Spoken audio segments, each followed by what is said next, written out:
Bom dia, Paulinho.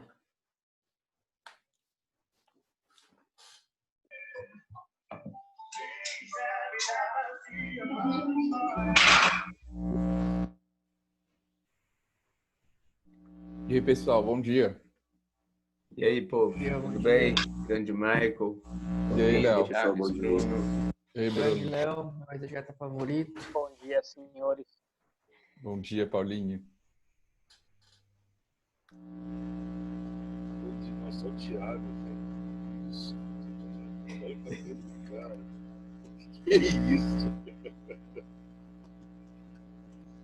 Só o seu áudio, meu filho. Ô, Bruno, isso é engraçado, cara. E? Não dá pra saber onde começa seu rosto, seu corpo. Parece que você virou uma coisa só. Tô de blusa aqui, ô palhaço. Caracas. Fala, Edinho. Fala, pessoal, Edinho, bom você dia. no mato, Edinho? Oi? No mato? Por quê? O cabelo? Nu. Bruno, acho que seu microfone tá mal conectado aí, tá dando um barulho. Tá falhando? Eu tô em casa, então em casa eu não pintei cabelo, não. Tá dando A casa estática. nem pouco a gente coloca. O Lucas com o Paulinho também.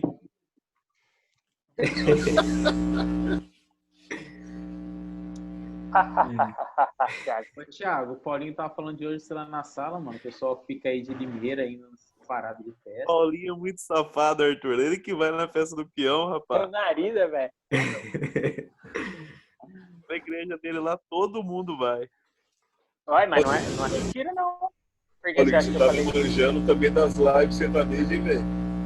Ó, aqui o pessoal da Central, especialmente, rapaz, como gosta de uma festa de peão, hein? Ah, mas lá da Filadélfia, lá. É Filadélfia, né, a igreja que você tá?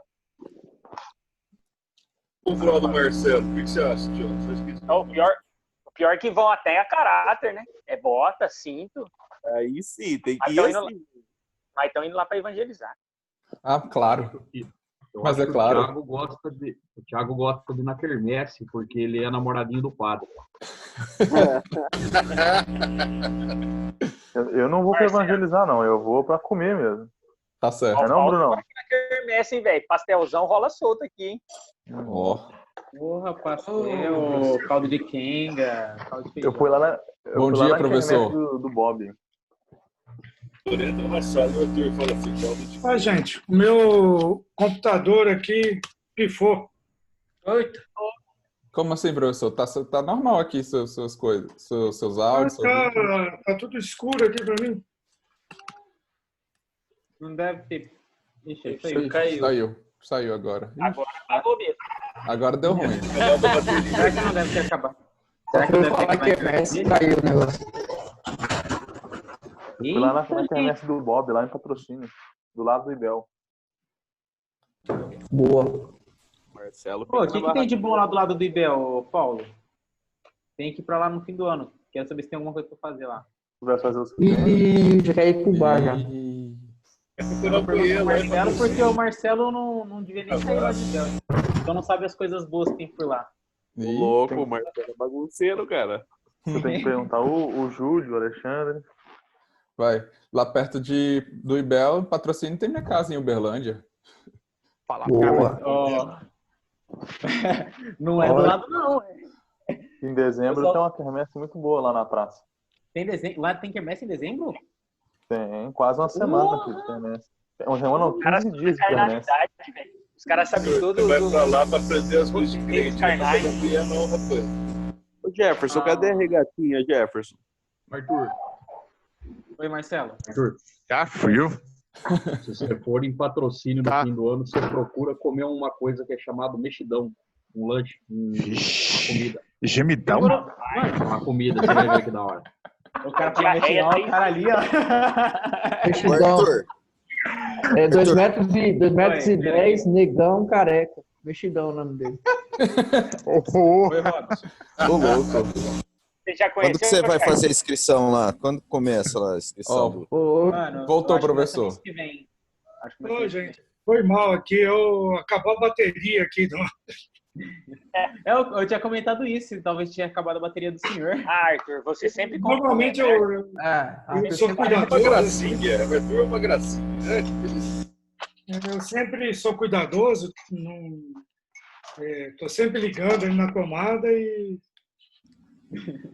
falhou. Eu já atrasei para vir aqui porque fui pegar. O que é isso? Eu fui pegar um copo d'água e percebi que o meu umidificador de ar estava sem água. E aí eu fui lá cuidar disso, porque com a minha rinite. Mas estamos aqui, vamos lá. Temos até 2 horas da tarde hoje para encerrar É mesmo, tem que pegar meu confissão de fé. Essa confissão de fé de Westminster. Pode ser, não?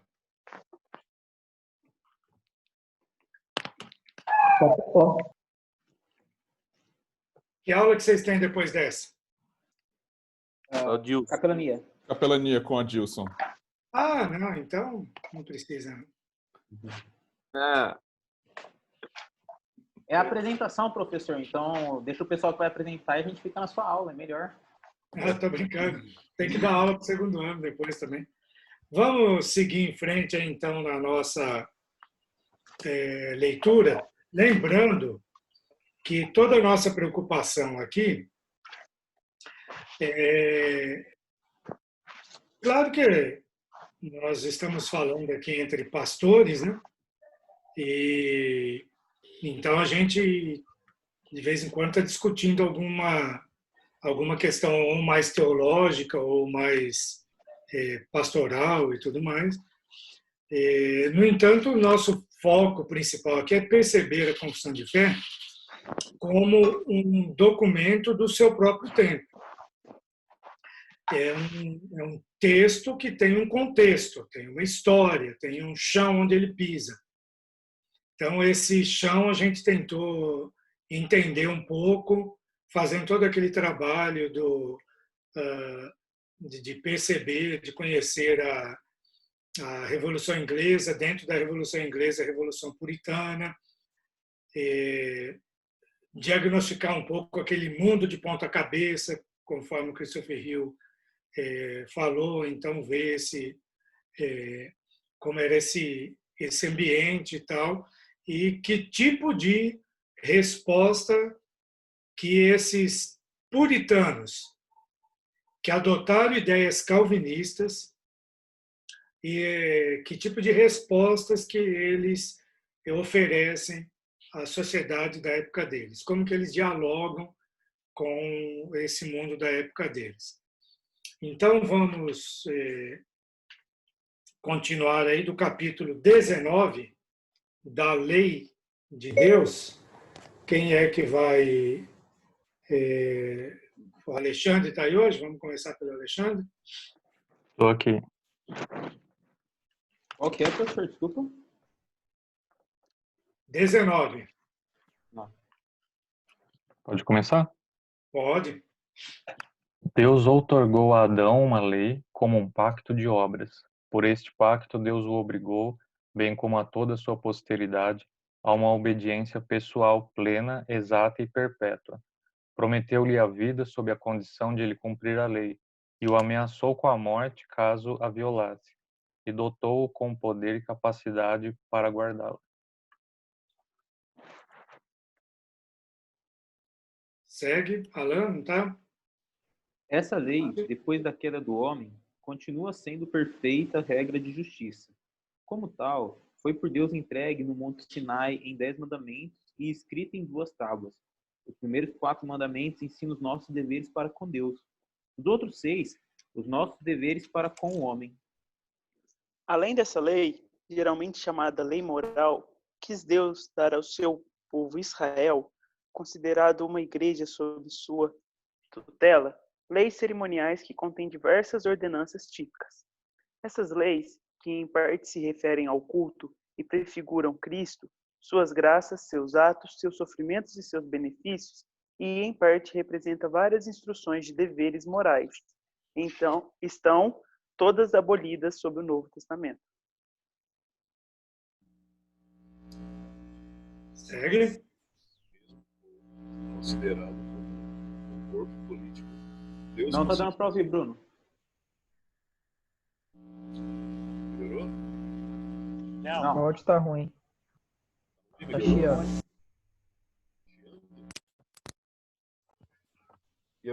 Tira o fone, Bruno. Tira o fone e fala direto pelo celular. Tô com o celular não, tô com o computador. Aí, Melhorou? Melhorou. Mesmo considerado um corpo político. Não. Bruno, passa pro próximo lá, Bruno. Obrigado. Vamos lá. A esse mesmo povo, considerado como um corpo político, Deus concedeu diversas leis judiciais que deixaram de vigorar quando o país daquele povo também deixou de existir, e que agora não obrigam a ninguém, além do que exige a sua equidade geral. A lei moral obriga a todos a prestar-lhe obediência para sempre, tanto as pessoas justificadas quanto as demais, e isso não somente por causa da matéria nela contida, mas também pelo respeito à autoridade de Deus, o Criador, que a deu. Cristo, no Evangelho, de modo algum desfaz esta obrigação, antes a reveste de maior vigor. Embora os verdadeiros crentes não estejam sobre a lei como um pacto de obras, para serem por ela justificados ou condenados, contudo ela serve de grande proveito, tanto a eles quanto aos demais. Como regra de vida, ela lhes informa a vontade de Deus e do dever que eles têm. Os dirige e os obriga a andar segundo a retidão. Descobre-lhes também as pecaminosas poluições de sua natureza, do seu coração e da sua vida, de maneira que, examinando-se por meio dela, alcançam mais profunda convicção de pecado, maior humilhação por causa dele e maior aversão a ele. Ao mesmo tempo, lhes dá mais clara visão da necessidade que tem de Cristo e da perfeita obediência a ela devida. Ela é também de utilidade aos regenerados, a fim de conter a sua corrupção, pois proíbe o pecado. As suas ameaças servem para mostrar o que merecem os seus pecados e quais as aflições que por causa dele devem esperar nessa vida, ainda que estejam livres da maldição ameaçada na lei. Do mesmo modo, as suas promessas mostram que Deus aprova a obediência deles e que bênçãos pode esperar dessa obediência, ainda que essas bênçãos não lhes sejam devidas pela lei, considerada como pacto de obras, assim como faz um homem o bem ou evitar ele o mal, só porque a lei estimula aquilo e proíbe isto. Não prova estar ele sobre a lei e não sobre a graça. Estão me ouvindo? Sim. Os supracitados usos da lei não são contrários à graça do Evangelho, mas suavemente condizem com ela, pois o Espírito de Cristo submete e habilita a vontade do homem a fazer livre e alegremente aquilo que a vontade de Deus, revelada na lei, requer se faça.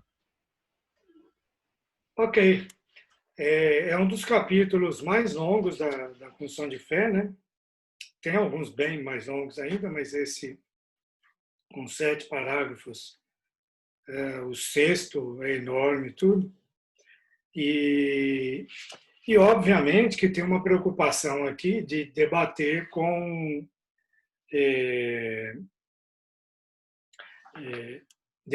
o ensino sobre a lei, né? A lei como cumprir a lei para justificação, né? Então está dizendo, olha, a lei não leva ninguém a justificar, mas ela está presente para benefício tanto de quem não crê como de quem crê. Então, nesse sentido, e isso é uma coisa interessante do pensamento calvinista, a lei tem uma perenidade e uma amplitude, né, que vale para qualquer pessoa, para crente e não crente. Mesmo não crente, pode se servir da lei para saber o que deve, o que não deve ser feito. Mas há uma preocupação de dizer aqui que a lei não salva, mas também não é contrária à graça de Deus, né? Então, é isso. Alguém tem algum comentário aí sobre isso? Então, vamos para o 20. Seguindo aí. Vou precisar que alguém leia para mim, porque eu estou em pecado igual o Paulinho, eu estou dirigindo. Então, na próxima rodada eu leio. Capítulo 20. Pode ler? Pode. Capítulo 20. Da liberdade cristã e da liberdade de consciência. A liberdade que Cristo, sob o Evangelho, comprou para os crentes consiste em serem eles libertos da culpa do pecado, da ira condenatória de Deus, da maldição da lei moral, em serem libertos desse presente mundo ímpio, do cativeiro de Satanás, do domínio do pecado, da nocividade das aflições, do aguilhão da morte, da vida da vitória da sepultura e da condenação eterna, como também em terem eles livres acesso a Deus, em lhe prestarem obediência, não movidos de um medo servil, mas de amor filial e de espírito voluntário. Todos esses privilégios eram comuns também aos crentes sobre a lei, mas, sob o Novo Testamento, a liberdade dos cristãos está mais ampliada, achando-se eles livres do jugo da lei cerimonial a que estava sujeita a igreja judaica, e tendo mais outras ousadias no acesso ao trono da graça e mais plenas comunicações do gracioso Espírito de Deus, do que normalmente alcançavam os crentes sob a lei. 2.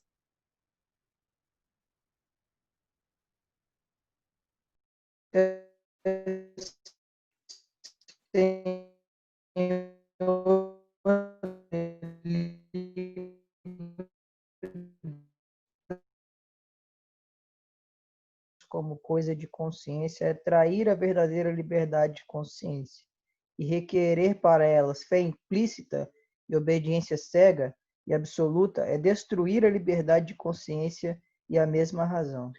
Aqueles que, sob o pretexto de liberdade cristã, cometem qualquer pecado ou toleram qualquer concupiscência, destroem, por isso mesmo, o fim da liberdade cristã. Pelo contrário, sendo livres das mãos de nossos inimigos, sem medo, sirvamos ao Senhor em santidade e justiça diante dele todos os dias de nossa vida. Visto que os poderes que Deus ordenou e a liberdade que Cristo comprou não foram por Deus designados para destruir, mas para que mutuamente nos apoiemos e preservemos uns aos outros. Aqueles que, sob pretexto de liberdade cristã, se opõem a qualquer poder legítimo ou qualquer exercício legítimo dele, seja civil ou religioso, resistem ao mandamento de Deus. Aqueles que declaram opiniões ou mantêm práticas contrárias à luz da natureza, ou aos reconhecidos princípios do cristianismo, sejam concernentes à fé, ao culto ou ao procedimento, ou ao poder da piedade, ou aqueles que são culpados de tais opiniões ou práticas errôneas, por sua natureza ou pelo modo de publicá-las e mantê-las. São destruidores da paz externa da igreja e da ordem que Cristo estabeleceu nela, podendo legalmente serem responsabilizados e processados, vindo a sofrer as censuras eclesiásticas. Muito bem. Eu estou aqui com o texto aqui que eu já mostrei para vocês, que é do livro de Confissões da Igreja dos Estados Unidos, que foi traduzido para o português. Isso aqui foi elaborado em 1967, e logo depois foi publicado aqui no Brasil pela Missão. Na época ainda tinha a Missão dos Estados Unidos, né, que funcionou no Brasil até 1975, a Missão Presbiteriana da Igreja Presbiteriana dos Estados Unidos. E aí foi publicado aqui no Brasil em 69 já. Então foi traduzido e publicado em 69. Afinal de contas, era a nossa igreja mãe. E esse texto aqui, ele tem várias passagens, ele tem notas de rodapé, como eu estou apontando aqui, ó, até aqui é o texto da Confissão de Fé. Aqui embaixo é uma nota de rodapé. Essas notas de rodapé tem uma nota pequenininha aqui no final desse capítulo que a gente acabou de ler. E essas notas de rodapé, normalmente não, todas elas são notas que fazem referência a quase 100% delas, acho que tem uma outra coisa, né? Que fazem referência ao texto original da Confissão de Fé do século XVII, de 1647. E aqui, onde o Lucas, né, que leu, né, onde ele terminou ali, ó, aquelas pessoas que prejudicam a paz externa da igreja e da ordem que Cristo estabeleceu nela, podem ser legalmente processados e visitados com as censuras eclesiásticas, fala aí, né? No meu fala censuras da igreja, nessa minha versão. Só que aí vem a nota de rodapé aqui. Está escrito assim: a edição de 1647 inclui, depois dessas censuras da igreja, ou censuras eclesiásticas, né? E isso tem em algumas outras partes aqui também anteriores, que eu não li antes, que eu achava que não precisava muito, mas aqui é importante. Em 1647 não terminava aqui censuras eclesiásticas. Tem mais um pedacinho aqui. And by the power of the civil magistrate. Em português ficaria assim: podem ser legalmente processadas e visitadas com as censuras eclesiásticas e pelo poder do magistrado civil. O que quer dizer isso?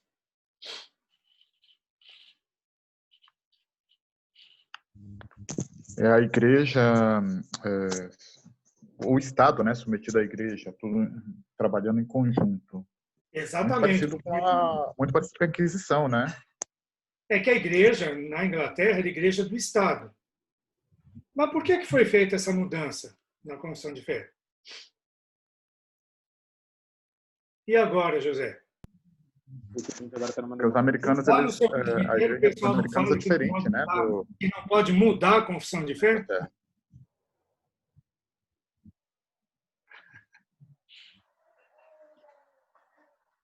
Tem um monte de gente falando que não pode mudar, ela já foi mudada. Meio que parece que a Confissão de Fé americana ela se adapta ao contexto americano ali, né? Por isso que ele faz essa alteração. Exato. É isso que a gente tem que entender. O que acontece? Quando que a Igreja dos Estados Unidos, presbiteriana, adotou a Confissão de Fé de Westminster? Ora, vamos recapitular aqui um pouco. Puritanos vão para a América do Norte. Nós vamos ver isso melhor. Então, não é bem a palavra certa, é recapitular, porque a gente depois vai verificar isso melhor. Mas os puritanos foram para a América do Norte e foram puritanos presbiterianos, foram puritanos congregacionais, foram puritanos das igrejas livres, que vão formar as igrejas batistas. Mas, além desses, foram reformados holandeses, foram luteranos lá para a América do Norte, foram Quakers, certo? Foram diversos grupos diferentes. Cada um tinha a sua comunidade religiosa lá. No entanto, lá na América do Norte, existia uma igreja oficial, não existia? Qual que era a igreja oficial lá na América do Norte?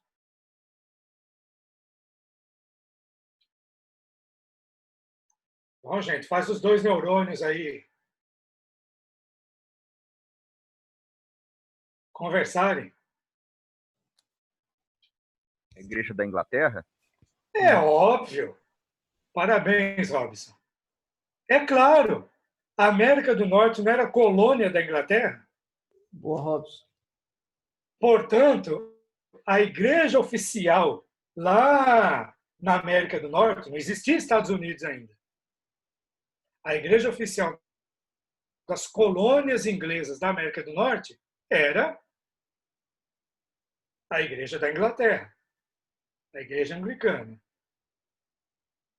Só que, no século XVIII, o que aconteceu? Aquelas colônias já não concordavam mais com a forma de serem dirigidas pela coroa e se tornaram independentes. Ok? Surge, então, Estados Unidos da América. No momento em que essas colônias se tornam independentes, e agora é um novo país, tinha sentido a igreja oficial dos Estados Unidos da América continuar a ser a igreja da Inglaterra? Nenhum, certo? Não tinha sentido. Então, eles tinham que escolher uma outra igreja oficial. Que igreja que eles escolheram? Eu vou dar uma dica. Presbiteriana? Os presbiterianos de Massachusetts. Rapaz, é a segunda vez que eu consigo falar Massachusetts assim de primeira. Os presbiterianos dessa região lá da Bahia, de Massachusetts, essa região toda, esses presbiterianos fizeram um esforço danado para quê? Para que os Estados Unidos da América não tivessem igreja oficial. Certo? E aí, nota isso, gente. Os Estados Unidos da América é o primeiro país no mundo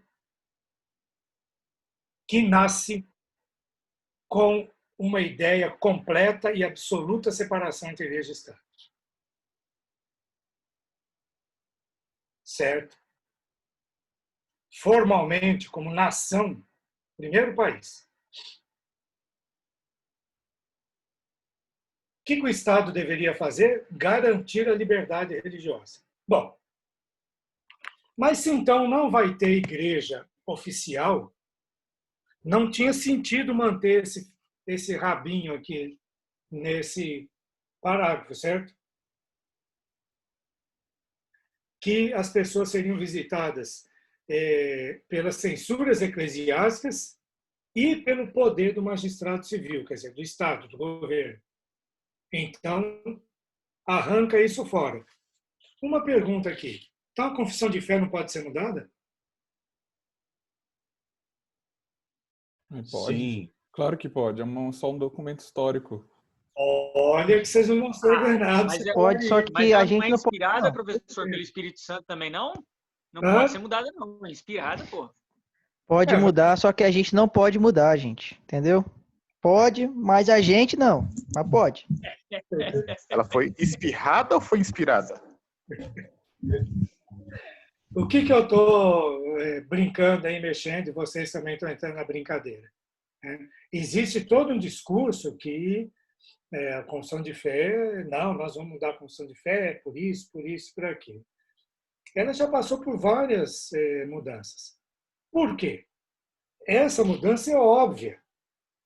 Mudou o contexto, mudou a situação, você muda a confissão de fé, porque tem coisa que não tem mais sentido.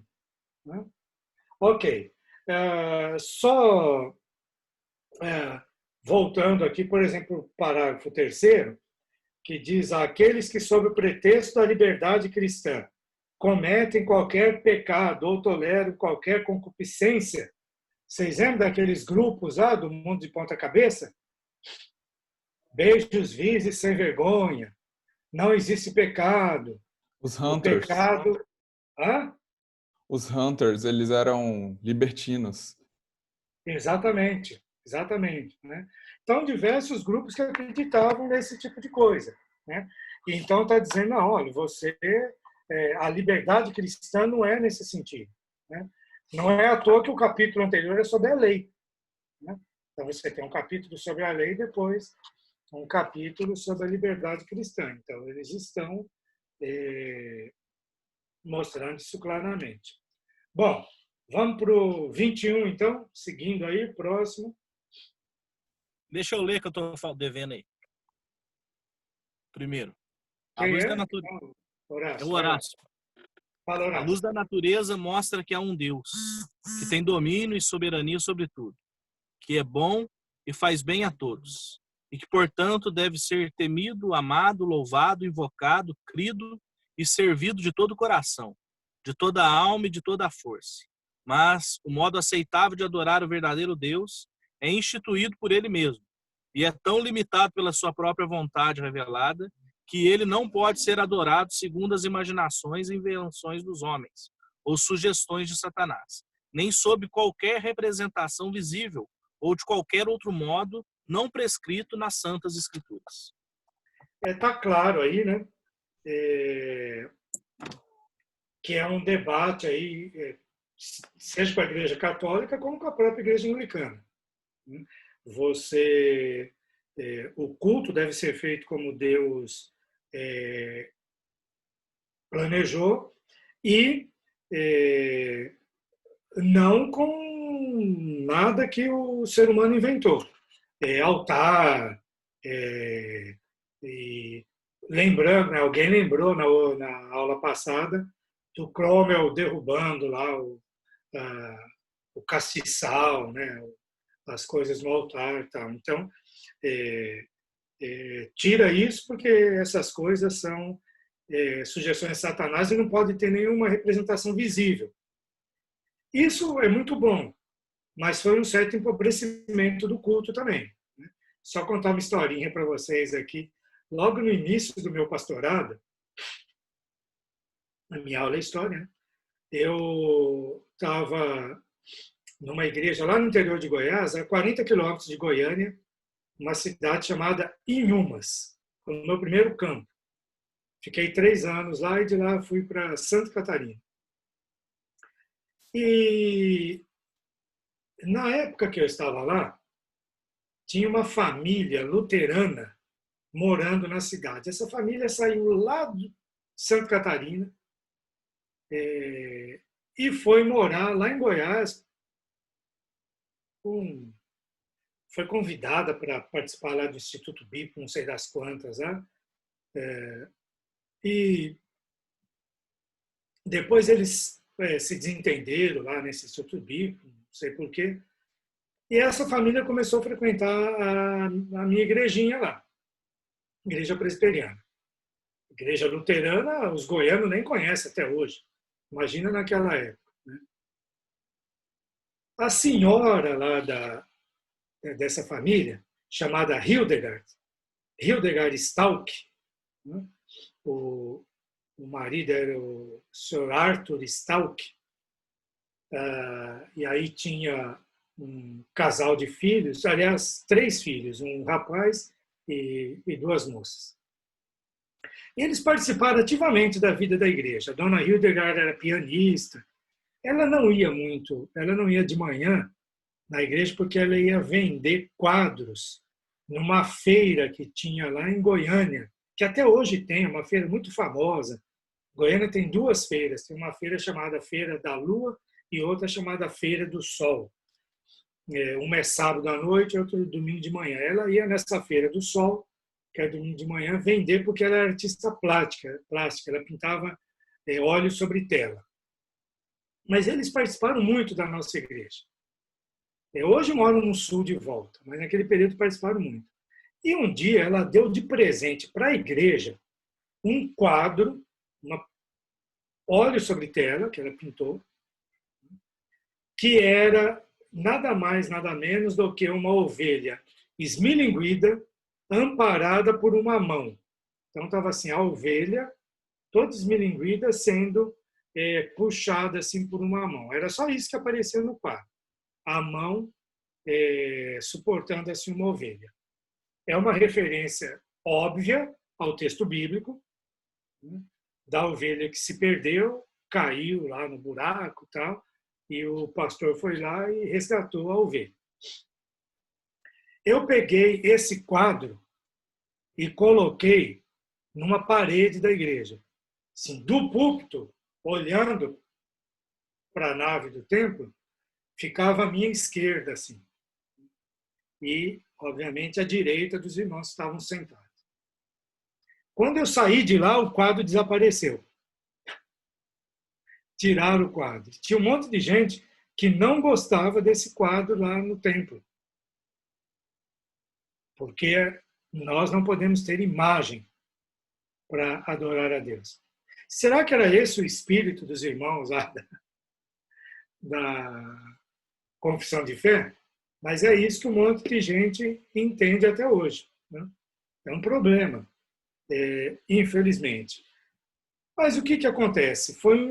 Essa ideia acabou empobrecendo muito o nosso culto, no sentido de que a gente, por exemplo, poucas igrejas presbiterianas têm vitrais, que em geral são belíssimos, né?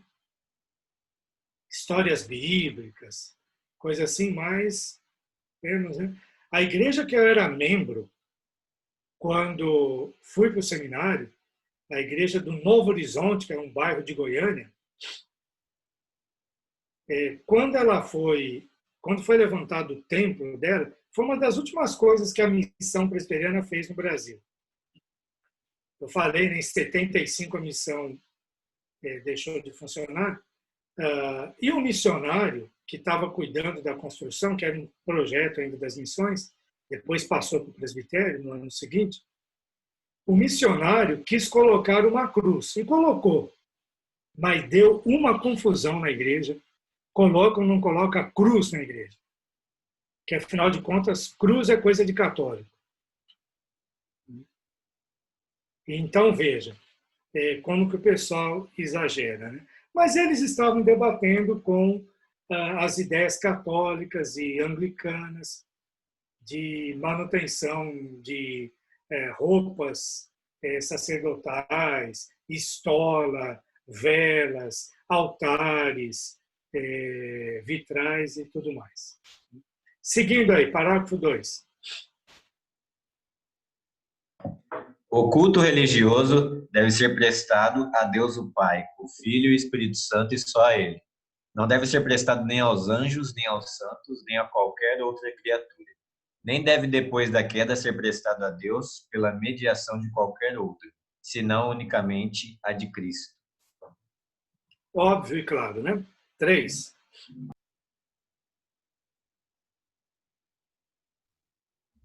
A oração com ações de graça, sendo uma parte especial do culto religioso, é por Deus exigida de todos os homens e para que seja aceita deve ser feita em nome do Filho, pelo auxílio do seu Espírito, segundo a vontade, e isso com inteligência, reverência, humildade, fervor, fé, amor e perseverança.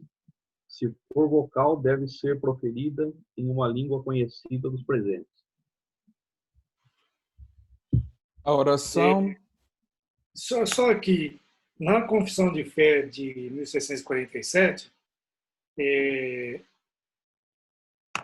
tem um... É que nessa versão que vocês têm, esse parágrafo ficou bem maior do que na minha, mas tem aí que não deve se orar pelos mortos, né? Ou eu não... Esse é do parágrafo que eu vou ler. O parágrafo que eu vou ler tem isso. Ah, não, tá certo. Pô, eu é que... Tá certo. Pode ler então agora, o quarto. A oração deve ser feita por coisas lícitas e por todas as classes de homens que existem atualmente ou que existirão no futuro, mas não deve ser feita em favor dos mortos, nem em favor daqueles que se saiba terem cometido o pecado para a morte. Veja, essa parte aí, depois de mortos, nem os que se sabe que cometeram pecado pela morte, foi retirada na Igreja dos Estados Unidos. Possivelmente porque é uma das coisas até hoje mais difíceis de definir quais são esses pecados para a morte. O que é esse pecado para a morte? A Igreja dos Estados Unidos tirou. Era só para dizer isso. 5.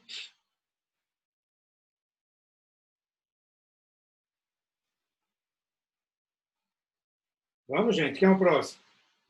Nisvaldo não está hoje? Osvaldo? Também não. Seguindo, Paulo Bosque.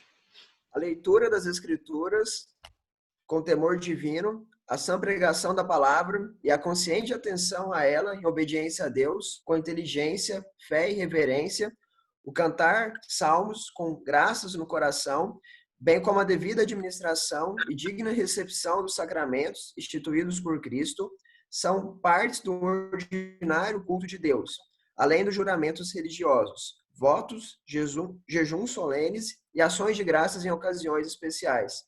Tudo o que, em seus vários tempos e ocasiões próprias, deve ser usado de um modo santo e religioso. Agora, sobre o Evangelho, nem a oração, nem qualquer outra parte do culto religioso se restringe ou se faz mais aceitável em um certo lugar em que se ofereça ou para o qual se dirige. Mas Deus deve ser adorado em todo lugar, em espírito e em verdade, tanto em família diariamente e em secreto, estando cada um sozinho, como também mais solenemente em assembleias públicas, que não devem ser descuidadas nem voluntariamente negligenciadas ou esquecidas. Quando Deus, por meio de sua palavra ou por sua providência, proporcione ocasião.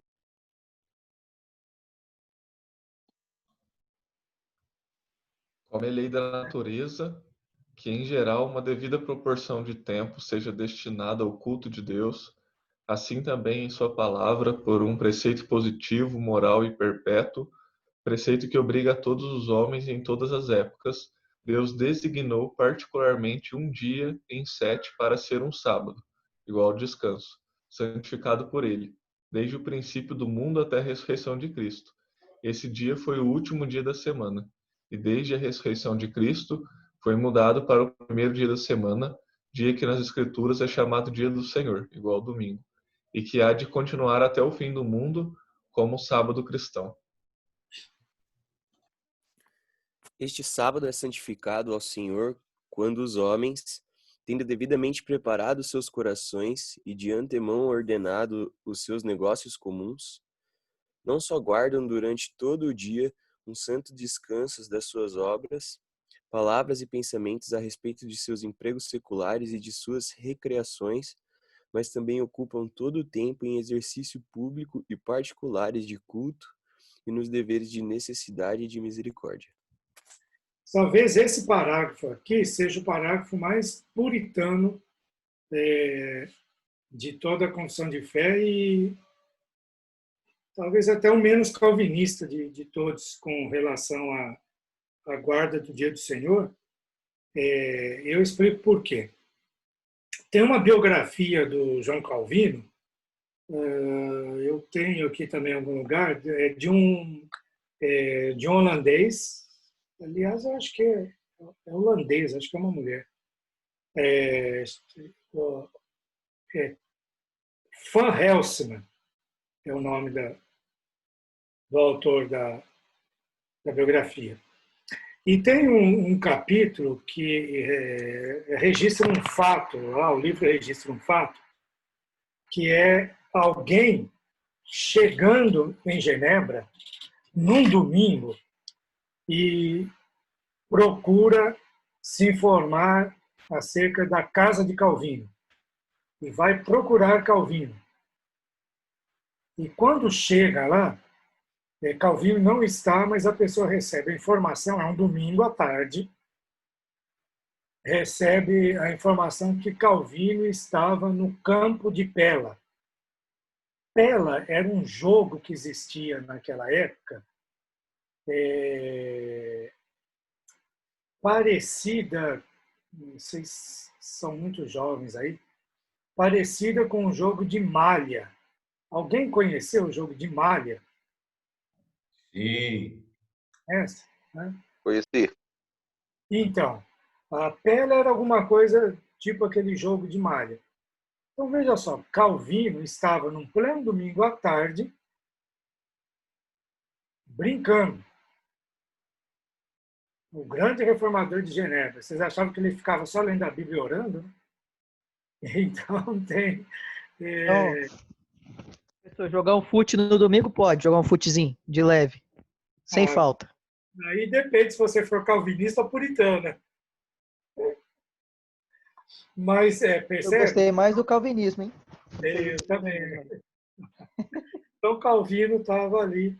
Veja que Calvino tinha uma relação, então, diferente com o domingo e o puritanismo, que era mais rigoroso nesses aspectos. Né?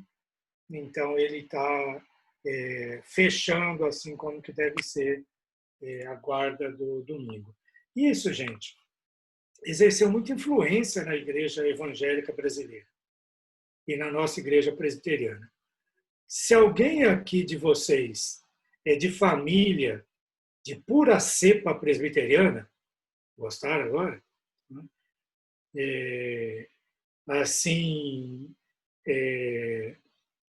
os avós eram presbiterianos, bisavós eram presbiterianos.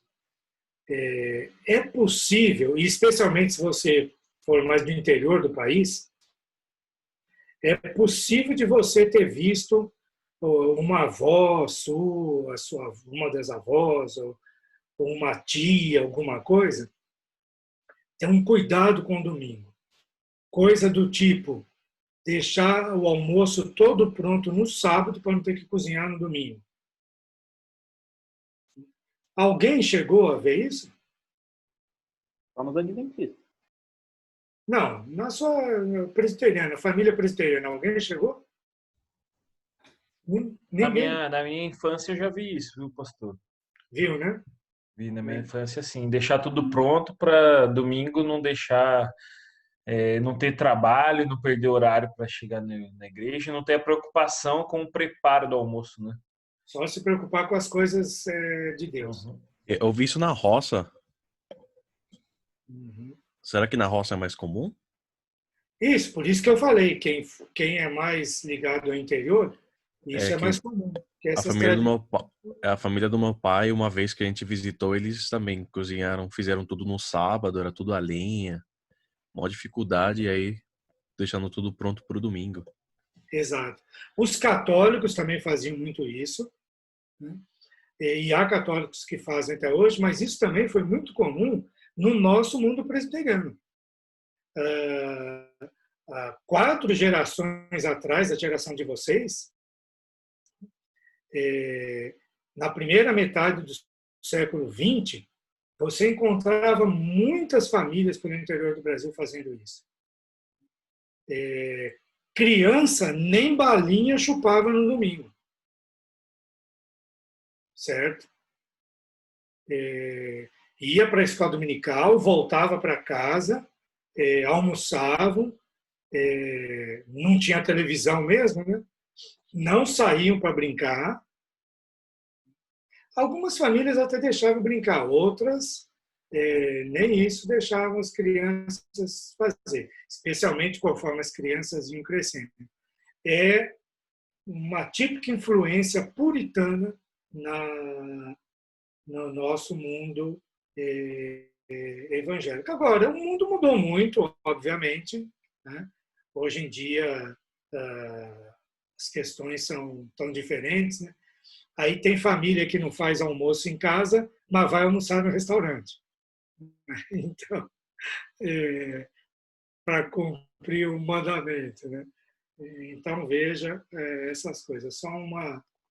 E eu convivi com essa pergunta que o Júlio fez, mais de brincadeira, mas eu convivi com isso. Você pode ir no campo de futebol no domingo e assistir pela televisão. Não é pecado? Eu cheguei a ouvir essa pergunta de crente.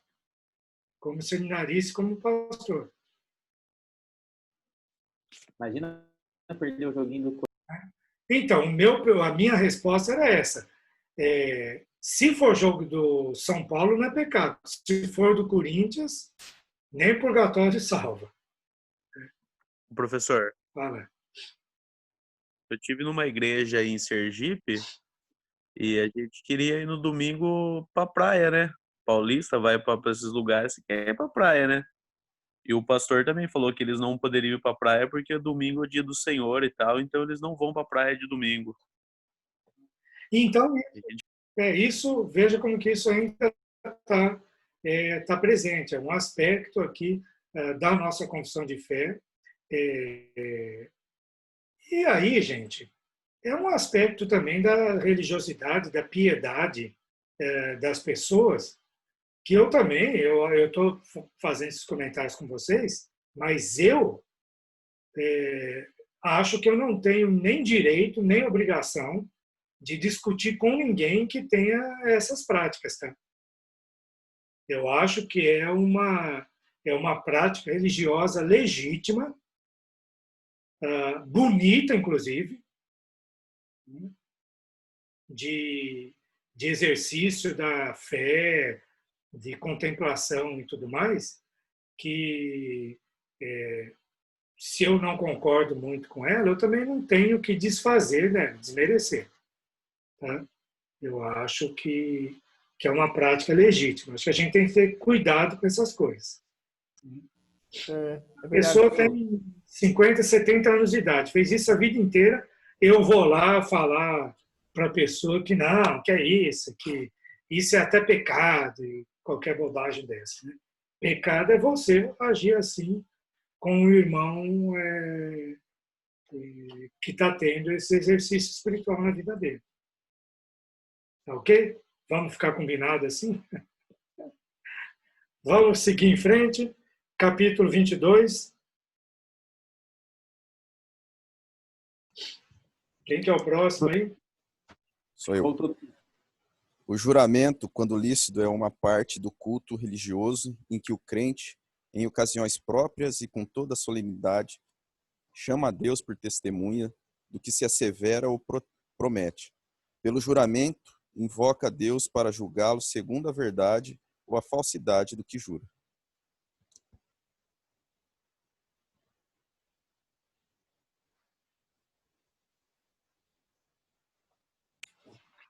Cadê esse povo? Serginho, o microfone está desligado. Sérgio? Perdão, eu estava lendo com o microfone desligado. Acorda, Sérgio. Serginho. O único nome pelo qual se deve jurar é o nome de Deus, o qual se pronunciará com todo santo temor e reverência. Jurar, pois, falsa ou temerariamente, por este glorioso e tremendo nome, ou jurar por qualquer outra coisa, é pecaminoso e abominável. Contudo, como em assuntos de gravidade e importância, o juramento é autorizado pela palavra de Deus, tanto sob o Novo Testamento quanto sob o Antigo. O juramento, sendo exigido pela autoridade legal, deve ser prestado com reverência a tais assuntos. Com reverência ou referência? Referência, né? Referência, perdão. Tais assuntos. O que ele está dizendo aí? Aquele juramento que você faz perante o Estado, por exemplo, quando você jura respeitar a nação, você vai ser do Exército, tem um juramento à bandeira e tal, né? Então, está dizendo que é legítimo esse tipo de juramento. Né? E tem todo sentido. Vamos lembrar aqui que quem tinha convocado esse pessoal para a confissão de fé tinha sido o Estado, né? Para elaborar a confissão de fé. O parlamento, dirigido pelos puritanos. Bom, parágrafo 3º. Quem vai prestar um juramento deve considerar refletidamente a gravidade de ato tão solene, e nada afirmar senão do que esteja plenamente persuadido ser a verdade. obrigando-se tão somente por aquilo que é justo e bom, e que tem como tal, e por aquilo que pode e está resolvido a cumprir. É, porém, pecado recusar prestar juramento concernente a qualquer coisa justa e boa, sendo ele exigido pela autoridade legal.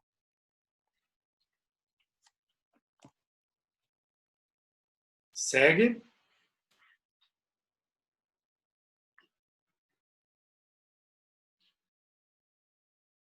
Tiago, tá aí? O juramento deve ser prestado conforme o sentido comum e claro das palavras, sem equívoco ou reserva mental. Não pode obrigar a pecar, mas sendo prestado com referência a qualquer coisa não pecaminosa, obriga ao cumprimento, mesmo com prejuízo de quem jura. Não deve ser violado, ainda que feito a hereges ou infiéis. O voto é da mesma natureza que o juramento promissório, deve ser feito com o mesmo cuidado religioso e cumprido com igual fidelidade.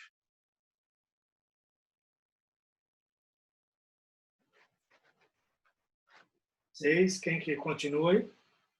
Alexandre. O voto é da mesma natureza que o juramento promissório, deve ser feito com o mesmo cuidado religioso e cumprido com igual fidelidade. O voto não deve ser feito a criatura alguma, mas somente a Deus. Para que seja aceitável, deve ser feito voluntariamente, com fé e consciência de dever, em reconhecimento de misericórdias recebidas ou para obter o que desejamos.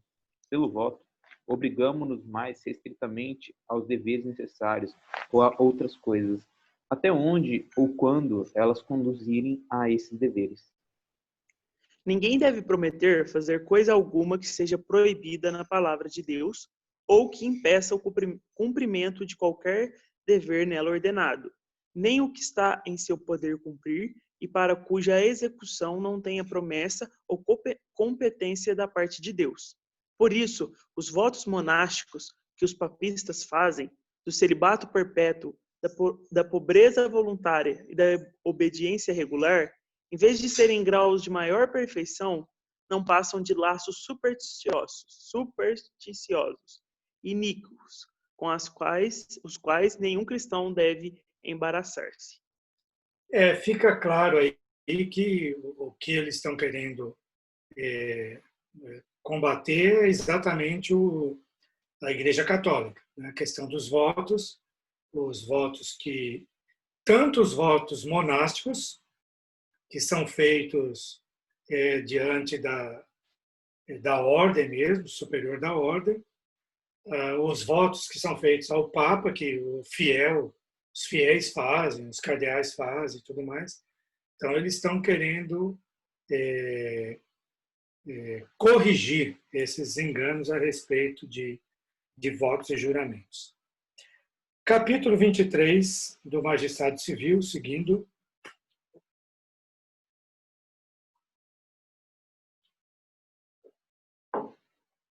Próximo aí. Charles. Deus, o Senhor Supremo e Rei de todo o mundo, para sua própria glória e para o bem público, constituiu sobre o povo magistrados civis, a ele sujeitos, e para este fim os armou com o poder da espada para defesa e incentivo dos bons e castigo dos malfeitores. Aos cristãos é lícito aceitar e exercer o ofício de magistrado, sendo para ele chamados. E em sua administração, como devem especialmente manter a piedade, a justiça e a paz, segundo as leis salutares de cada estado, eles, sob a dispensação do Novo Testamento, para esse fim, podem licitamente fazer guerra, havendo ocasiões justas e necessárias. Bom, aqui vamos parar já nesse parágrafo segundo. Primeiro, a declaração formal de que o cristão pode ser governante, certo? Bom, isso foi uma realidade durante toda a Idade Média. Era todo mundo cristão. Agora, aqui especificamente, o que nós temos? O próprio governante tinha convocado essa assembleia teológica. Professor, mas continuando. Oi?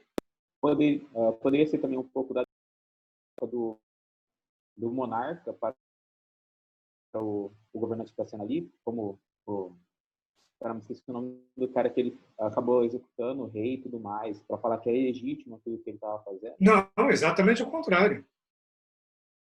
Por que é o contrário? Veja aí, foi exatamente o parlamento que estava em guerra civil com a monarquia, que a monarquia que era entendida, a monarquia do Carlos I, que era entendida pelos puritanos como ilegítima. E aí veja o que acontece aqui. No final desse parágrafo, diz assim que, assim como o cristão pode ser magistrado civil, como magistrado civil, ele pode licitamente fazer guerra. Havendo ocasiões, não é qualquer guerra. Só guerra que for justa e necessária. Mas eu quero saber em que referência no Novo Testamento que eles acham isso aí. Mesmo não indo para o Novo Testamento, toda guerra é justa e necessária, não é? Depende do lado que está vendo. Então. Então, a guerra é justa e necessária sempre do lado que ganhou, né? Sempre os interesses defendidos acabam fazendo ela lícita e necessária, né? Pois é. Agora, só que o que está em jogo aqui é o seguinte. Vamos lembrar, quem foi que convocou mesmo essa Assembleia para elaborar um documento confessional para a Igreja da Inglaterra? Porque a ideia deles era reformar a Igreja da Inglaterra. Eles queriam tirar o sistema episcopal e tudo mais. É que eles não tiveram tempo de fazer tudo isso. Mas eles começaram elaborando uma confissão de fé. E os catecismos. Quem foi que convocou esse pessoal para elaborar essa confissão de fé? Parlamento junto com os puritanos aí. E que estava dominado pelos puritanos. Qual que era a situação do parlamento naquele momento? De oposição ao absolutismo monárquico. E como que essa oposição estava se revelando ali? Guerra civil. Por meio de guerra, né? De luta. Por meio da guerra civil. Então, vocês estão percebendo o que esse parágrafo está fazendo aqui? Está legitimando a guerra. Está atestando a genuína ação da guerra, né? Exato. Está legitimando a guerra. Já que aqueles homens que estavam no parlamento eram cristãos verdadeiros, como cristãos eles podiam fazer uma guerra desde que ela fosse justa e necessária. E era justa e necessária. Por quê? Porque o rei era traidor, ele não foi julgado por traição. Então ele precisava de ser retirado e, por fim, foi condenado à morte. Vocês estão percebendo, gente? Como que uma confissão de fé pode ser usada para legitimação, diriam lá os sociólogos, antropólogos, historiadores, legitimação do status quo. Uma legitimação de qualquer ideia, na realidade. Mesma ideia que hoje a gente possa achar estranha. Professor, só Oi. uma dúvida aqui com relação a essa questão do status quo que o senhor levantou aí. Eu sei que não é o centro da aula, mas o status quo aí não seria a questão da monarquia? A ordem estabelecida não era da monarquia? Ou não necessariamente tem que haver com o governo dominante? Tem a ver com o grupo que está sendo disseminado essas ideias. O senhor entendeu minha dúvida ou não? Entendi. Você está certo. Você pensou logicamente. A monarquia ainda existia formalmente, certo? O rei tinha sido preso em 1645. Ele foi preso, escapou e depois foi preso novamente. Sim. E aí, quando ele foi preso a segunda vez, ele foi julgado e foi condenado à morte, em 1649. Uhum. Só que nesse momento que o pessoal está elaborando a confissão de fé, é o momento que o rei está preso, formalmente a monarquia ainda existe, a monarquia não foi extinta, certo? Uhum. Mas quem estava governando a Inglaterra era o parlamento. Ah, tá. Ok. Parlamento dos puritanos. Entendi. Vocês lembram do filme, depois que o rei foi morto, que o Oliver Cromwell deixa a fazenda dele lá, as terras dele, volta para Londres e entra no parlamento com o exército e toma o poder? Mas antes ele faz um discurso. Fala, vocês não estão governando, vocês só estão imersos em interesses próprios, em corrupção e tudo mais. Uhum. Porque a ideia dele é o parlamento é que vai governar. E o parlamento acabou falhando. Mas era essa a situação. Entendeu, Júlio? Entendi sim, professor. Muito obrigado. Continuando, então, próximo, terceiro.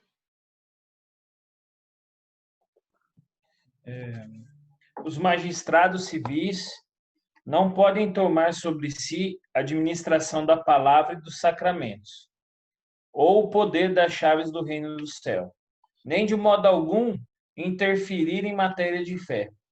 Contudo, como pais solícitos, têm o dever de proteger a Igreja de nosso comum Senhor, sem dar preferência a qualquer denominação cristã acima das outras, de tal maneira que todos os eclesiásticos, sem distinção, gozem plena, livre e indisputada liberdade de cumprir todas as partes das suas sagradas funções, sem violência ou perigo.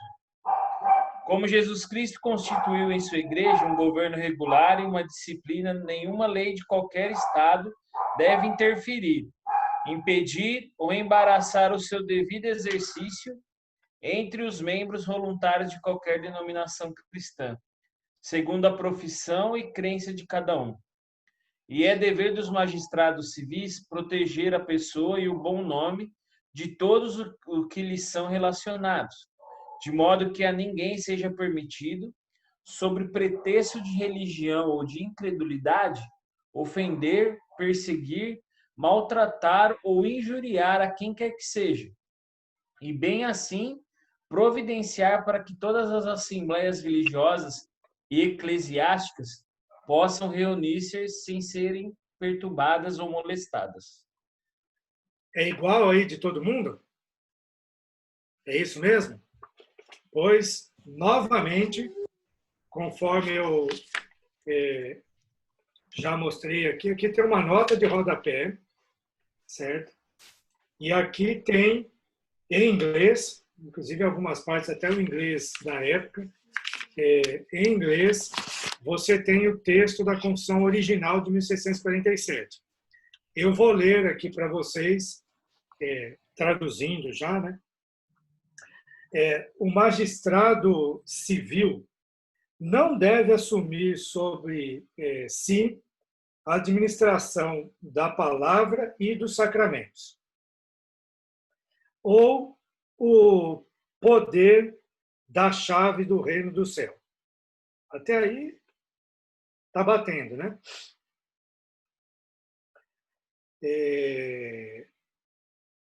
No entanto, ele tem autoridade e é seu dever para manter a ordem, manter a unidade e que a paz, seria melhor assim, para manter a ordem e que a unidade e a paz sejam preservadas na igreja, que a verdade de Deus seja mantida pura e íntegra,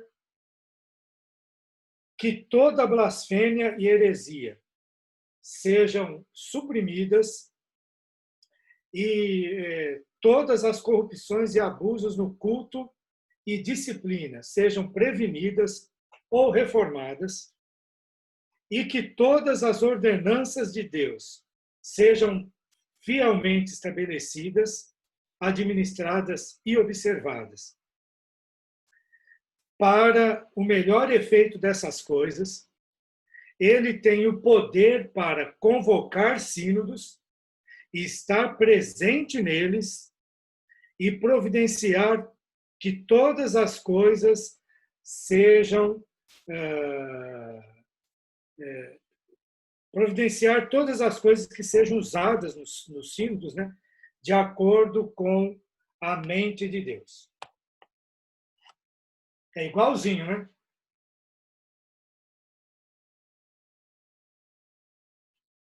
Basicamente, um está falando uma coisa e o outro está falando outra. O que está acontecendo aqui?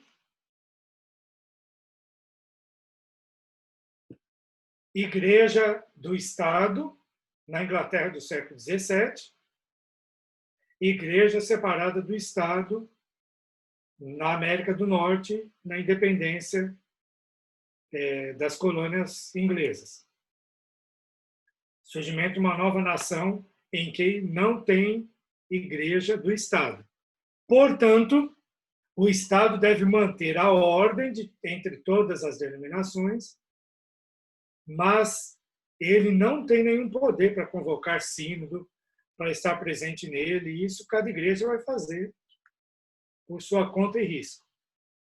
Pergunto novamente, a confissão de fé não pode ser mudada? Pode sim. Professor, Deve. não é na confissão de fé que fala que os concílios podem errar? Não. Calma que vamos chegar lá, Júlio. Ah, beleza, então. Calma, porque Júlio. eu não lembrava onde ficava. Assim. Está lá mesmo na frente. Né? Então, da próxima vez que você estiver numa reunião do presbitério, ou conversando com o pastor da sua igreja, com o presbítero lá, que vier com essa história que a confissão de fé não pode ser mudada, você fala assim, errais por não conheceres a história, Provérbios 33:3. Né? Agora, como você ainda não foi ordenado, é melhor não. Né? Passa a falar depois. Exato. Depois da ordenação. Né? Parágrafo 4, então, para a gente encerrar esse capítulo. É dever do povo orar pelos magistrados, honrar as suas pessoas, pagar-lhes tributos e outros impostos, obedecer às suas ordens legais e sujeitar-se à sua autoridade. E tudo isso por amor da consciência. Incredulidade ou indiferença de religião não anula a justa e legal autoridade do magistrado, nem absolve o povo da obediência que lhe deve. A obediência de que não estão isentos os eclesiásticos. O Papa não tem nenhum poder ou jurisdição sobre os magistrados dentro dos domínios deles ou sobre qualquer um do seu povo, e muito menos tem poder de privá-los dos seus domínios ou vidas, por julgá-los hereges ou sob qualquer outro pretexto. Eu passei para vocês assistirem o filme Elizabeth, a Rainha Virgem. Né? Esse filme tem uma continuação, não sei se vocês assistiram, que é Elizabeth, a Era do Ouro, a Idade do Ouro.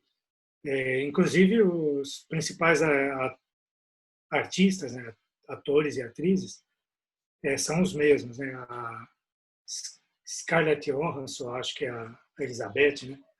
Nos dois filmes. E tem uma cena, num desses dois filmes, eu acho que é no primeiro, em que alguém fala para Elizabeth, o papado, não se engane, o papado não é um poder religioso, é um poder político.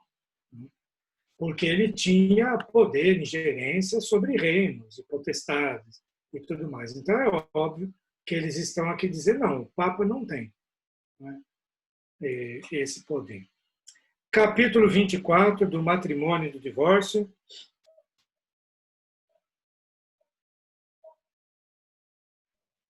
Horácio. O casamento deve ser entre um homem e uma mulher. Ao homem não é lícito ter mais de uma esposa, nem à mulher mais de um marido, ao mesmo tempo. O matrimônio foi ordenado para o auxílio mútuo de marido e esposa, para a propagação da raça humana por uma sucessão legítima e da igreja por uma semente santa e para evitar-se a impureza. A todos os que são capazes de dar um consentimento ajuizado, é lícito casar, mas é dever dos cristãos casar somente no Senhor. Portanto, os que professam a verdadeira religião reformada não devem casar-se com infiéis, papistas ou outros idólatras. Nem devem os piedosos prender-se desigualmente pelo jugo do casamento aos que são notoriamente ímpios em suas vidas ou que mantêm heresias perniciosas. Não devem casar-se as pessoas entre as quais existem os graus de consanguinidade ou afinidade proibidos na palavra de Deus. Tais casamentos incestuosos jamais poderão tornar-se lícitos pelas leis humanas ou pelo consentimento das partes, de modo a poderem viver juntas como marido e esposa. O adultério ou a fornicação cometido depois de um contrato, sendo descoberto antes do casamento, dá à parte inocente justo motivo de dissolver o contrato. No caso de adultério, depois do casamento, a parte inocente é lícito propor o divórcio e, depois de obter o divórcio, casar com outro, como se a parte infiel fosse a parte morta. Posto que a corrupção do homem seja tal que o incline a procurar argumentos, a fim de indevidamente separar aqueles que Deus uniu em matrimônio, contudo nada, senão o adultério, é causa suficiente para dissolver os laços do matrimônio, a não ser que haja deserção tão obstinada que não possa ser remediada nem pela igreja, nem pelo magistrado civil. Para a dissolução do matrimônio é necessário haver um processo público e regular, não se devendo deixar ao arbítrio e discrição das partes o decidir em seu próprio caso. Bom, aqui, claro, é uma ideia diferente da ideia católica, mas também de alguns grupos, lembram? Alguns grupos que diziam que não existia adultério, que não existia pecado. Tinha um grupo que falava formalmente, se eu tiver relação com uma mulher, no meu coração não for pecado, mesmo que não seja minha esposa e tal, então não é pecado. Então tem todo aqui um debate, fala, não, o casamento é assim, assado, Deus é que estabeleceu e tudo mais, né? Capítulo 25 da Igreja. A Igreja Católica ou Universal, que é invisível, consiste do número total dos eleitos que já foram, dos que agora são e dos que ainda serão reunidos em um só corpo, sob Cristo, seu cabeça. Ela é a esposa, o corpo, a plenitude daquele que cumpre tudo em todas as coisas.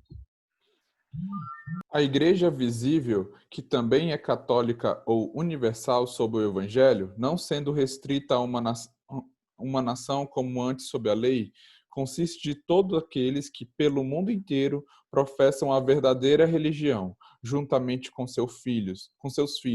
É o reino do Senhor Jesus Cristo, a casa e família de Deus, fora da qual não há possibilidade ordinária de salvação.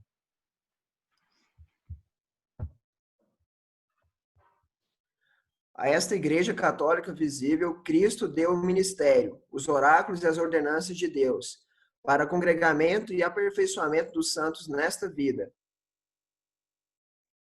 até o fim do mundo, e pela sua própria presença e pelo seu Espírito, os torna eficazes para esse fim, segundo a sua promessa. Esta Igreja Católica tem sido, às vezes mais, às vezes menos visível. E as igrejas particulares, que são membros dela, são mais ou menos puras, segundo a doutrina do Evangelho por elas ensinada e abraçada. as ordenanças administradas e o culto público celebrado nelas com mais ou menos pureza. As igrejas mais puras debaixo do céu estão sujeitas à mistura e ao erro. Algumas têm se degenerado a ponto de não serem mais igrejas de Cristo, e sim sinagogas de Satanás. Não obstante, haverá sempre sobre a terra uma igreja para adorar a Deus segundo a vontade dele.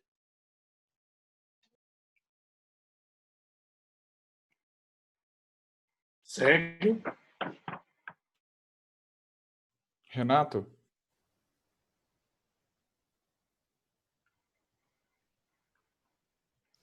Robson. Tá? Sérgio, então. Qual é o número? Parágrafo 6.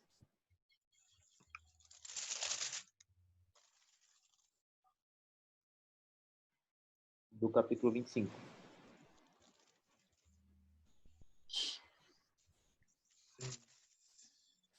Eita, não estava Não há outro cabeça da igreja senão o Senhor Jesus Cristo. Em sentido algum pode ser o Papa de Roma o cabeça dela. Ele é aquele anticristo, aquele homem do pecado e filho da perdição que se exalta na igreja contra Cristo e contra tudo o que se chama de Deus. Agora, professor, você falou que a igreja brasileira não mudou a confissão de fé, mas parece que sim, porque senão não ia ter essa citação à Igreja Universal aqui, né? Igreja Católica Universal, né? Veja que eles não têm problema de usar o termo, né, que é um termo teológico, um termo antigo, um termo que vem da antiguidade, né? Então, não tem problema quanto a isso. E fica claro aqui, né, como eles são puritanos e que adotaram ideias calvinistas, então o sistema, se tivesse prosseguido, a Igreja da Inglaterra poderia ter se transformado talvez num misto de igreja presbiteriana com bispo, alguma coisa assim, né? Um misto de sistema presbiteriano com episcopalismo. Mas fica claro que eles estão, então, apresentando, sem detalhar, né, mas estão dizendo, tem igreja que no decorrer dos séculos está errado, se desviou da verdade e tudo mais. Isso está muito claro aqui, acho que nem carece a gente debater mais, né? A gente já está precisando, já está quase encerrando. Vamos ver o capítulo 26. Vamos tentar ler até o 28. Todos os santos que pelo Espírito de Deus e pela fé estão unidos a Jesus Cristo, seu cabeça, têm com ele comunhão nas suas graças, nos seus sofrimentos, na sua morte, na sua ressurreição e na sua glória, estando unidos uns aos outros no amor, participam dos mesmos dons e graças, e estão obrigados ao cumprimento dos deveres públicos e particulares, que contribuem para o seu mútuo proveito, tanto ao homem interior como no exterior.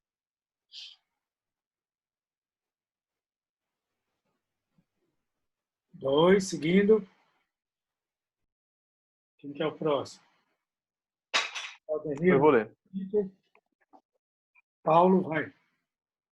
Os santos são, pela profissão de fé, obrigados a manter uma santa sociedade e comunhão no culto de Deus e na realização de outros serviços espirituais que contribuem para a sua mútua edificação, bem como a socorrer uns aos outros em coisas materiais, segundo as suas várias habilidades e necessidades. Essa comunhão, conforme Deus oferecer a ocasião, deve estender-se a todos aqueles que, em todo lugar, invocam o nome do Senhor Jesus.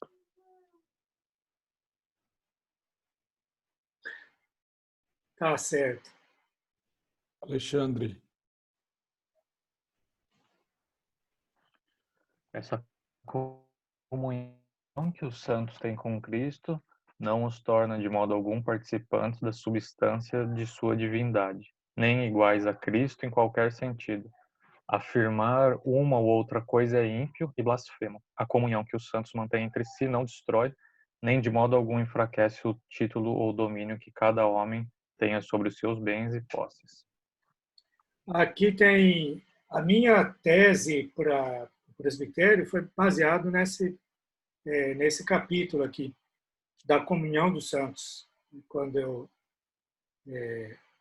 deixei o seminário, me apresentei lá ao presbitério. E basicamente o parágrafo 2, né?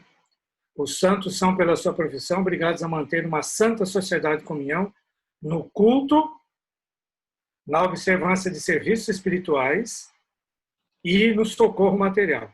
São 3 coisas aí. Então, eu fiz um capítulo sobre o conceito de comunhão dos santos, baseado lá no parágrafo 2º. Depois introduzo aí como que essa comunhão dos santos se manifesta. São esses 3 itens: culto, serviços espirituais e socorro material. E especifiquei o socorro material na comunhão dos santos. Então, é uma dica de como você pode olhar para a confissão de fé e fazer uma tese. Mas eu quero destacar aqui uma coisa curiosa. Lembra lá no filme do Oliver, que nós assistimos, do Oliver Cromwell, que tem, logo no começo do filme, uma cena que o Cromwell sai a cavalo e chega num lugar em que o pessoal está derrubando umas cercas? Lembram disso ou não? Sim. E aí um cara teve até a orelha decepada por causa disso, né? Aquele momento na Inglaterra é um momento que tem até um nome específico na história da Inglaterra, que é um momento chamado cercamento dos campos. Enclosure, eles falam na Inglaterra. Momento do fechamento das propriedades rurais. Porque a ideia antiga é que a propriedade era do nobre, mas o usufruto da propriedade era comunal. As comunidades camponesas, rurais, usavam a terra dos nobres e de lá elas tiravam o sustento, trabalhavam para os nobres também. Lembra do sistema feudal? Né? Trabalhavam para os nobres e tal. E agora, nesse momento, a gente, com o cercamento dos campos, a gente está vendo surgir na Inglaterra a ideia mais legítima, capitalista, vamos colocar assim, da chamada, ou burguesa, melhor dizendo, da chamada propriedade privada. A ideia da propriedade privada. E, curiosamente, a confissão de fé aqui está defendendo a propriedade privada. Que outras confissões de fé não têm isso de modo tão objetivo aqui. Então, está dizendo, a comunhão dos santos, né, não faz com que, não impede que cada um tenha o domínio sobre os seus bens, as suas propriedades. Quer dizer, a comunhão dos santos não destrói o domínio que cada um tem sobre suas propriedades. O que deveria parecer tão óbvio para a gente, mas para eles isso não estava tão óbvio assim, a tal ponto que eles fizeram colocar isso na confissão de fé. Vamos lembrar que lá existiam aqueles grupos lá, né, dos Leveres, Leveres autênticos, os Hunters e outros, os Diggers, que era uma espécie de dissidência dos próprios Leveres e dos Hunters, ao mesmo tempo, que eu brinquei quando a gente leu lá, que eles eram o MST da época deles, né, os Diggers, que eles invadiam as propriedades. Por que invadiam? Eles eram aqueles grupos que estavam destruindo as cercas. Porque com o cercamento dos campos, as populações mais pobres, os camponeses, começaram a deixar de ter acesso à terra, ter acesso à água, ter acesso a terras férteis para poder plantar, ter acesso à região que tinha água para poder criar gado, por exemplo. Então, várias coisas. E aí houve essa luta para eles restaurarem o direito à terra. Veja, eles não queriam a propriedade da terra.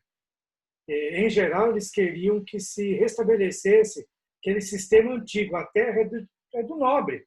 Nós não estamos lutando para dizer que a terra é nossa, mas aquele direito de usufruto da terra que a própria monarquia na antiguidade garantia para nós. Porque uma das funções do rei era exatamente garantir que o nobre não usurpasse o direito dos mais pobres, no conceito medieval do povo inglês. Nesse conceito medieval, eu já falei isso para vocês, que a gente tem que ler ou assistir o Robin Hood, por exemplo. Que o monarca garantia que o nobre não dominasse, não subjugasse, não oprimisse o pobre. Então, esses diggers estavam fazendo isso, dizendo, olha, não é assim. A lei inglesa não era assim, mas a confissão de fé está dizendo, não, a lei inglesa é assim, sim. Se não era, nós estamos mudando. Cada um tem direito à sua propriedade. Quer dizer, quem tinha propriedade. Desculpa se eu estou desiludindo um pouco vocês aí com uma leitura aí da confissão de fé. Por quê? Quem eram as pessoas que estavam no parlamento? Os puritanos. Boa parte desses puritanos eram da pequena nobreza. Eram pessoas que tinham propriedades e que estavam sendo beneficiados com o cercamento das terras. Veja, o cercamento não era ilegal. Lembra na cena do filme que quando Oliver Cromwell chega, aquele nobre pega um papel e mostra para o Oliver Cromwell e fala, não, o monarca, o rei me deu essa terra para eu fazer melhorias nela. Vocês lembram disso no filme? Logo lá no começo? Então era tudo legal. Tudo legal. Mas aí tinha grupo dizendo, mas é imoral. O que a confissão de fé está fazendo? Legitimando aquilo que estava se tornando legal naquela época. E que não era antes, mas naquela época estava se tornando legal. Então, confissão de fé é um documento do seu tempo e que nós estamos percebendo aqui como que ela responde, como que ela dialogou com o seu tempo. Pois bem, acho que deu por hoje, né? Ainda nós vamos ter que gastar mais uma aula para concluir a leitura da confissão de fé, mas esses parágrafos, esses capítulos que lemos agora são os capítulos que, de fato, tinham mais questões para a gente debater do que os que tínhamos lido antes e os que vamos ler depois. Então, a semana que vem, rapidinho, a gente termina essa leitura.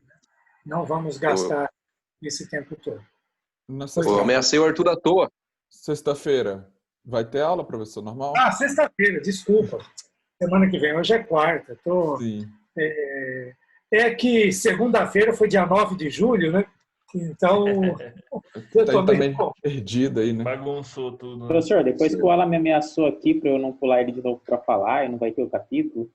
Pois é, eu tinha aberto aqui, ameacei o Arthur em dar uma surra nele. Essa briga, eu vou pegar os dois aí de cinta, viu? Eu sou pacifista, né? Falou, gente. Um abraço. Até mais. Falou, gente. Falou, Simão.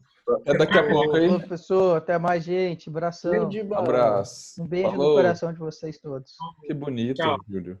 Michel, você marca de novo? Marco sim, professor. Pode deixar.